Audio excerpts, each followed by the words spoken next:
Assalamualaikum warahmatullahi wabarakatuh. Halo adik-adik, jumpa lagi dengan Kak Lestri. Jangan bosan-bosan ya. Di sini kita akan melanjutkan materi pembelajaran kita pada minggu lalu yang mengenai bab 2, yaitu interaksi sosial dan lembaga sosial. Nah, di pertemuan kita kali ini kita akan membahas mengenai lembaga sosialnya, karena minggu lalu kan kita sudah melanjutkan interaksi sosialnya. Kita masuk ke poin B-nya, yaitu lembaga sosial.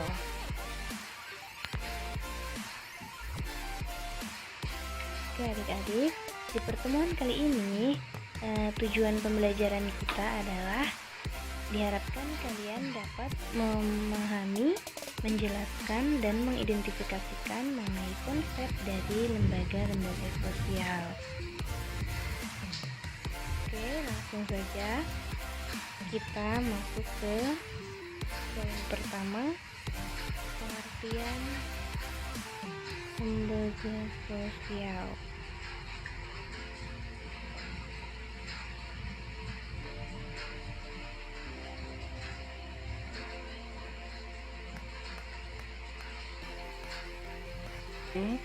Lembaga sosial adalah lembaga yang mengatur rangkaian atau tata cara dan prosedur dalam melakukan hubungan antar manusia saat mereka menjalani kehidupan bermasyarakat dengan tujuan mendapatkan keteraturan hidup. Oke, dalam lembaga sosial ini memang benar-benar dibuat untuk mengatur keteraturan hidup manusia. Nah, selanjutnya kita masuk ke poin yang kedua mengenai fungsi dari lembaga sosial. Fungsi lembaga sosial di sini ada 5. Yang pertama, menjaga terciptanya keteraturan sosial dalam masyarakat. Kemudian yang kedua, menjaga integrasi dan ikatan sosial dalam masyarakat. Kemudian yang ketiga, menjadi pedoman individu dalam bersikap. Yang keempat, sebagai alat dan sarana pengendalian sosial dalam masyarakat. Dan yang terakhir, sebagai alat pemenuhan kebutuhan. Nah, itulah fungsi dari lembaga sosial.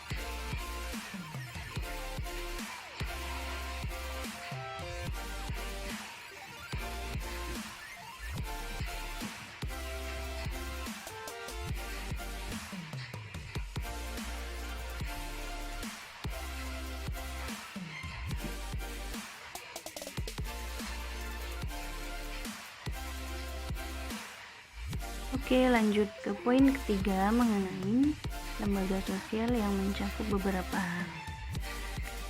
Dalam hal ini ada 3 hal. Yang pertama itu seperangkat norma yang saling berkaitan. Yang kedua, seperangkat norma yang dapat dibentuk, dan seperangkat norma yang mengatur hubungan masyarakat.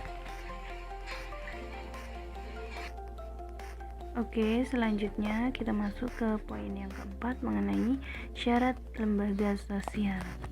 Nah, dalam lembaga sosial ini harus ada beberapa syarat. Yang pertama, harus mempunyai norma atau peraturan. Yang kedua, lembaga sosial harus diterima dalam masyarakat tanpa adanya paksaan. Kemudian yang ketiga, norma dan peraturan harus memiliki sanksi dengan tujuan untuk mengikat masyarakatnya. Nah, itu adalah beberapa syarat untuk memenuhi lembaga sosial. Kemudian kita akan melanjutkan poin selanjutnya, yaitu poin ke-5 mengenai jenis-jenis lembaga sosial.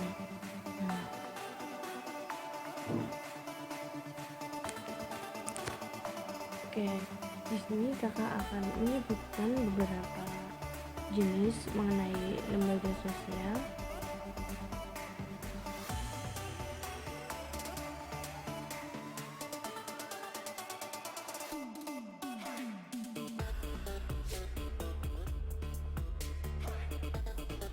Sambil dicatat ya adik-adik,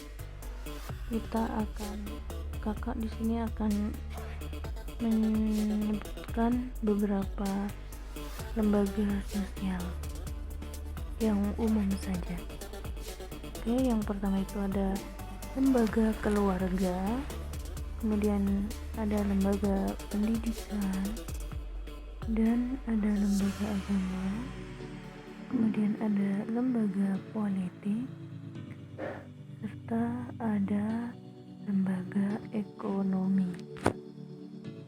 Nah, ini adalah jenis-jenis dari lembaga sosial. Untuk penjelasan dari jenis-jenis lembaga sosial ini akan kita bahas di pertemuan berikutnya ya, di pertemuan Jumat depan. Untuk itu bisa kalian pelajari dulu mengenai jenis-jenisnya, nanti kita bisa bahas bersama. Untuk penjelasan di awal tadi, apabila kurang jelas silahkan kalian tanyakan agar tidak bingung. Oke, cukup sekian pertemuan kita kali ini. Semoga bermanfaat. Mohon maaf apabila ada salah-salah kata. Untuk itu kakak akhiri. Wabillahi taufiq wal hidayah. Wassalamualaikum warahmatullahi wabarakatuh. Sampai jumpa di pertemuan berikutnya.